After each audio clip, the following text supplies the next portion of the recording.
So, what is this ceasefire really? Joining us now is Steve Sweeney, Lebanon bureau chief for RT, who himself survived an Israeli strike last month. Steve, welcome to the show. Thank you. Thanks for having me. It's a pleasure to see you and to see you in good health, because you literally were deliberately targeted by the Israelis, and we're gonna talk about that. But first, I wanted to show this tweet yesterday that Benjamin Netanyahu posted. Can we put up that tweet by Benjamin Netanyahu, the Prime Minister of Israel? There it is. It's a video montage, basically, of civilian infrastructure being blown up by the Israelis. And in his tweet, he wrote it in Hebrew. That's the English translation. It says, Lebanon continuing. So he's celebrating blowing up civilian infrastructure in Lebanon during a ceasefire and promising that this is going to continue. So, Steve, they're calling it a ceasefire based on what you've seen on the ground. What actually is it? Is this a pause? Is it a rebranding of the war? How would you describe what's going on in Lebanon right now? Well, I think, first of all, we have to say that there is no ceasefire here in Lebanon. Nobody here in Lebanon is talking about the current situation in terms of a ceasefire, certainly not in the south of the country. As you highlighted in your introduction, the bombing is continuing, the detonation of civilian homes, civilian infrastructure. In fact, is increasing in that period since April the 16th until now. Israel is in effect using this, the cover of the ceasefire, to escalate its aggression, to escalate its attacks, to escalate its destruction of villages and towns and villages. You can look at Bint Jbeil, for example. This was a hugely significant settlement in the south of Lebanon. It's known as the capital of resistance. It's where Said Hassan Nasrallah made his famous speech after the victory in the 2006 war, where he described Israel as weaker than a spider's web. Now, the flattening of Bint Jbeil can only be seen as a revenge attack. The city was very fiercely contested, and this is one of the things that I think many people didn't expect, was that when Israel announced that it was simply going to walk in to the south of Lebanon, that was the terminology that they used. They ended up being surprised by the scale of the resistance that they faced from Hezbollah fighters in the south. They'd spent this period between November 2024, which was the last so-called ceasefire agreement, which Israel then breached 15,400 times, according to the United Nations. But it spent that period making these kind of incursions, detonating homes, the destruction of the settlements along that border area, drone strikes. They thought they'd taken out the elite Radwan forces. They thought they destroyed Hezbollah's munitions and its fighting capability. But when they set one foot inside Lebanese sovereign territory, they found that wasn't the case. So with Bint Jbeil, they encircled the city. Their goal was to get to the football stadium where Said Hassan made that very famous speech, and they wanted to destroy it. But they found that they couldn't do that. Now, if we shift forward now, fast forward to April the 16th, this is when, I don't know how to describe it. There was an agreement that was made, and this was supposed to be a ceasefire. But as you quite rightly said, since March the 2nd, 2,500 or more than 2,500 people have been killed.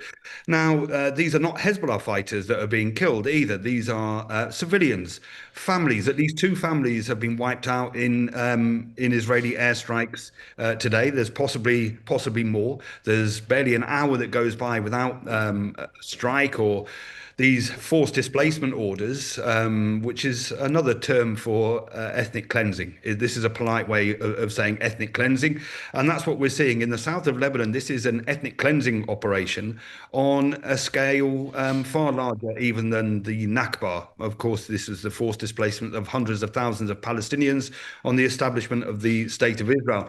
And we're seeing exactly that now. 1.2 million people. In fact, that figure, I believe, has risen now, but at least 1.2 million people are internally displaced. Now, Rania, of course, you'll be very well aware that this is an enormous number in terms of the size of Lebanon. Lebanon's a relatively small country, 1.2 million people, is approximately 20% of the population. Now, new reports are coming out of this now that the pressure bearing down on services that are stretched to capacity. I've been today. I've been to one of the health NGOs at the Amel Association, and I went to a number of their sites that they operate, and they're talking about a humanitarian catastrophe. There's food shortages, water shortages, and of course that's exacerbated by the wanton destruction of infrastructure. Now, if people want to check this, they can see the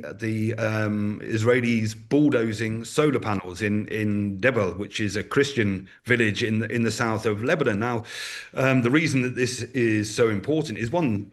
We should go without saying that this is a war crime, but the solar panels not only powered people's homes, but they powered the water pump. They powered everything that's essential for life in the south. And in an area where state electricity is particularly sparse, solar panels are vital to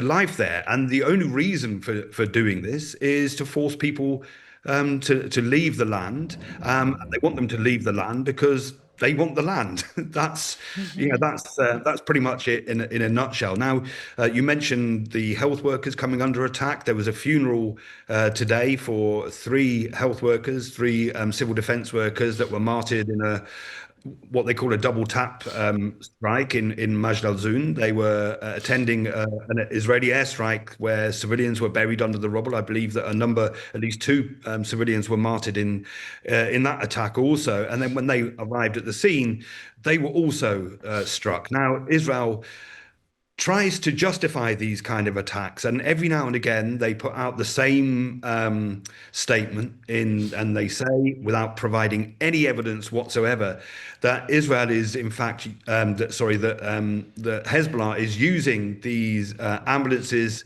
and medical facilities for military purposes. Now, we know that's a lie. I know it's a lie because I've investigated and I've been in the hospitals where they say weapons are being stored. For example, in Bin Jabal, they were dropping leaflets around the hospital, warning people not to go to the hospital for treatment, warning the staff there.